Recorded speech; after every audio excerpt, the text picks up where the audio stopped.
BBA, BCA, BCom computer కోర్సులో 100% placement లభించే ఏకైక డిగ్రీ కాలేజ్ కూకట్పల్లిలోని i3 డిగ్రీ కాలేజ్ 8367215215. అమ్మ నమస్తే అమ్మ. నమస్తే తల్లి. కర్పూరంలో 2 రకాలు ఉంటాయమ్మా, పచ్చ కర్పూరం, మామూలు కర్పూరం. కానీ ఈ పచ్చ కర్పూరం వాసన మాత్రం చాలా గుమాలిస్తూ ఉంటుంది, చాలా పవిత్రమైంది అంటారు. ఈ పచ్చ కర్పూరంకి మామూలు కర్పూరంకి ఏంటమ్మా తేడా? పచ్చకర్పూరం పూర్తిగా చెట్టు నుంచి వచ్చేదమ్మా. మామూలు కర్పూరం కూడా చెట్టు నుంచే వస్తుంది, కానీ ఇంకా రసాయనాలతో కూడా తయారయ్యేటటువంటిది ఉంది దాంట్లో. ఈ రెండింటికి ఉన్న తేడా ఏమిటంటే పచ్చకర్పూరం మంచులాగా మెలమెలమెలమెలా దగదగదగదగా మెరిసిపోతూ ఉంటుంది. మనం కర్పూరపు బిళ్ళలు చేసుకునేటప్పటికల్లా అందులో కొద్దిగా వ్యాక్స్ కలిపేటప్పటికి అది ఆ రంగు ఉండదు, కానీ ముద్ద కర్పూరంగా కనుక తీసుకున్నట్టయితే మెరుస్తూ కనపడుతూ ఉంటుంది.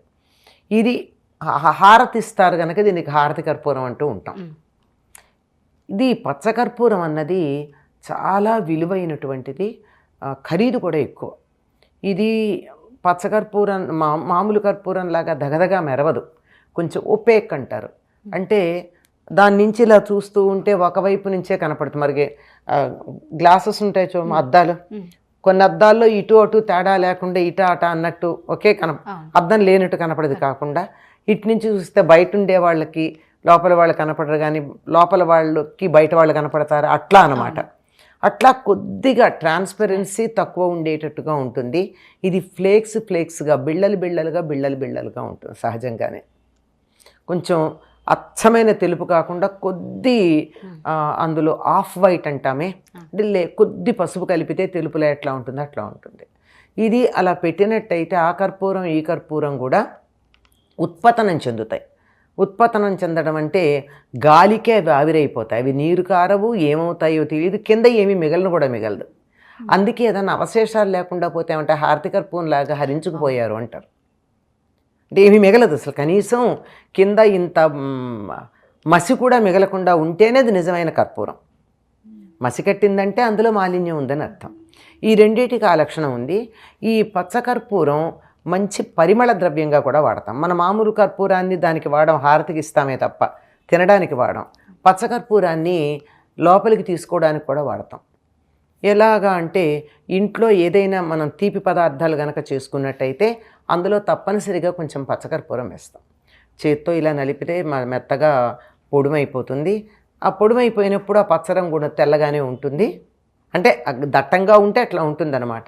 దాన్ని అలా గనక వేసినట్టయితే సాధారణంగా దాన్ని ముందర వేడి చేయక్కర్లా, అంతా అయిపోయిన తర్వాత ఇంకా దింపబోయే ముందు వేస్తారు. ఆ గుమగుమలాడుతూ ఉంటుంది. గుమగుమలాడడంతో పాటు ఇది తిన్నదాన్ని తేలిగ్గా జీర్ణమయ్యేట్టు చేయగలుగుతుంది. దానితో పాటుగా తొందరగా పాడవకుండా నిలవ ఉండేట్టు చేయగలదు. పచ్చకర్పూరం కనుక వేసినట్టయితే దాంతో తయారు చేసినటువంటి తీపి పదార్థాలు, మిఠాయిలు ఏవైతే ఉన్నాయో ఇవి తొందరగా పాడవు. అందుకే తిరుపతి లడ్డూల్లో పచ్చకర్పూరం వేస్తారు. ఈ పచ్చకర్పూరం వేయడం వల్ల లడ్డు మనం తిరుపతిలో కొనుక్కుని 3 రోజులు 4 రోజులు ప్రయాణం చేసి ఇంటికి వచ్చాక అప్పటికి కూడా పాడవదు. బంధువులు ఎవరో వస్తారో, అయిన వాళ్ళకి ప్రసాదం పెట్టాలి అనుకుంటే కూడా 4 రోజులు ఆపితే కూడా పాడవకుండా ఉండడానికి కారణం అందులో పచ్చకర్పూరం వేయడం. ఈ పచ్చకర్పూరం ఇంతగా నిలవ ఉంచేటటువంటి గుణం ఉంది. ఈ కారణంగా భగవద్రామానుజుల శరీరానికి 6 నెలలకు ఒకసారి పచ్చకర్పూరపు పూత పూస్తారు. ఇప్పటికీ ఉంది ఆయన శరీరం శ్రీరంగంలో.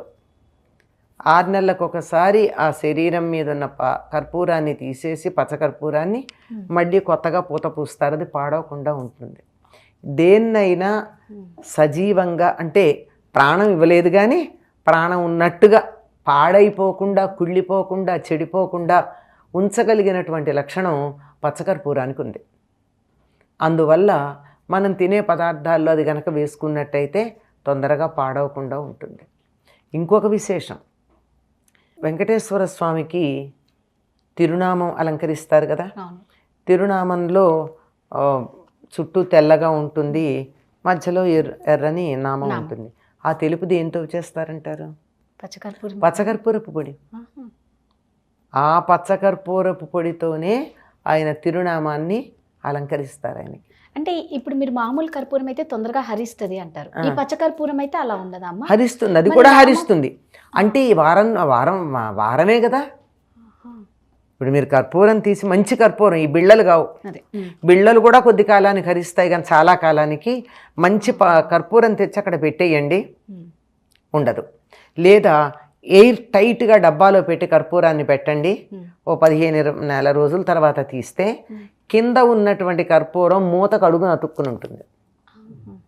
ఎట్లా వెళ్ళిందంటే గాలికి ఆవిరైంది, పైన మూత ఉంది, వాతావరణం చల్లగా ఉంది, బయటికి వెళ్ళలేదు, అంచేత ఆవిరి కాస్త అది గడ్డగట్టి మూత దగ్గర ఉంటుంది కర్పూరం. అలా ఉందంటే అది మంచి కర్పూరం అని అర్థం. పచ్చకర్పూరం కూడా అంతే. అందుకే మనం వంటల్లోకి తెచ్చుకున్న పచ్చకర్పూరాన్ని పూర్వకాలం చాలా కష్టపడి నిలవబెట్టేవాళ్ళు.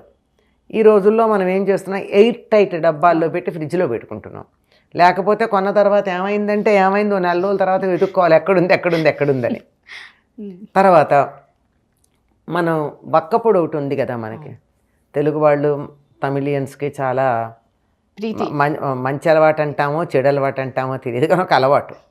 అందులో కూడా సుగంధ ద్రవ్యాల్లో ప్రధానంగా వాడేది పచ్చకర్పూరం. తాంబూలంలో కూడా తప్పనిసరిగా పచ్చకర్పూరం వాడతారు, చిన్న పలుకు.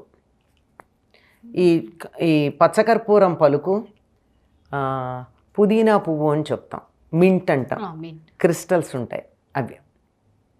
ఆ మింట్ క్రిస్టల్ ఒకటి, ఈ పుదీనా పువ్వు అనేది మింట్ క్రిస్టల్. తర్వాత ఈ పచ్చకర్పూరం 2 కలిపి అరచేతులు వేసి ఇలా కలపండి, 2 కలిపి నీళ్ళు అయిపోతాయి. కొంచెం సేపటికి ఆ నీళ్లు కూడా ఉండవు, అక్కడ ఆవిరైపోతాయి.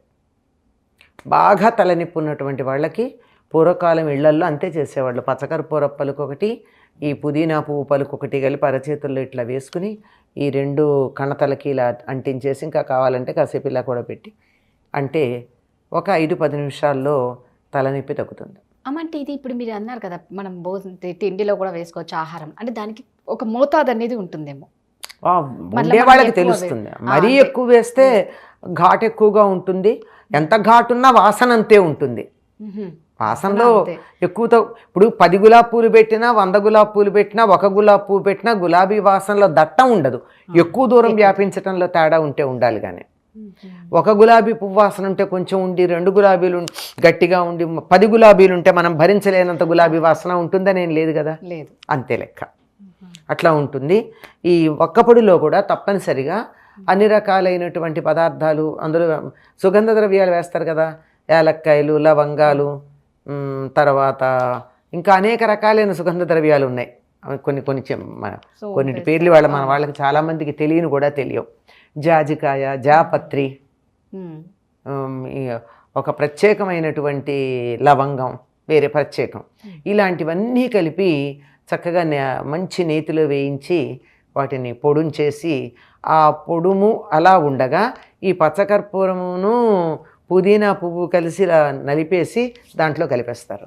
కలిపి అది ఒక పలుకుల్లో కలుపుతారు. ఇళ్లలో తయారు చేసుకునేవాళ్ళు పూర్వకాలం. ఇలా చేయడమే కాదు, అన్నం తిన్నాక తాంబూలం వేసుకునేటప్పుడు తప్పనిసరిగా పచ్చకర్పూరం వాడేవాళ్ళు.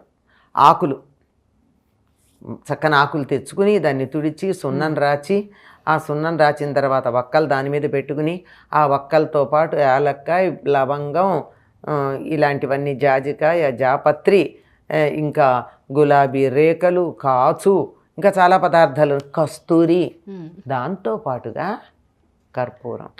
వీటి పాళ్ళు తేడా ఉంటాయి.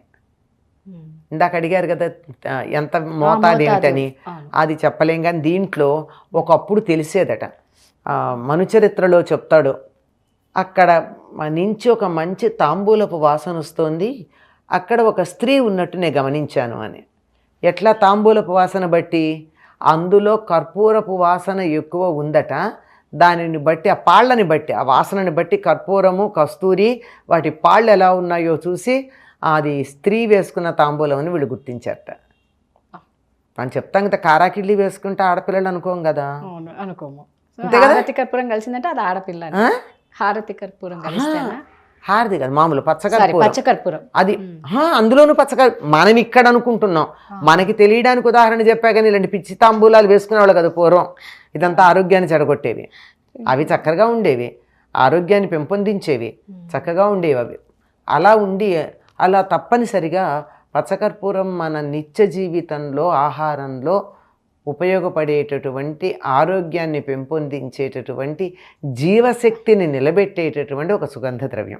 అమ్మవారికి హారతి ఇచ్చేటప్పుడు కూడా పచ్చకర్పూరంతో ఇచ్చే పద్ధతి ఉంది. పచ్చకర్పూరంతో మామూలు కర్పూరంతో కాక ఈ పచ్చకర్పూరంతో హారతిస్తారు. అది చాలా విశిష్టమైంది. మనం ఈ శ్రావణ మాసంలో అమ్మవారికి శుక్రవారాలన్నా పచ్చకర్పూరంతో హారతిద్దాం అమ్మవారి అనుగ్రహాన్ని పొందడానికి. శుక్రవారం పూట్ల ఉదయం సాయంత్రం ఎప్పుడో ఒకప్పుడు, ఎప్పుడు పూజ చేస్తే అప్పుడు. చాలా చక్కగా చెప్పారమ్మా. ధన్యవాదాలు. ధన్యవాదాలు.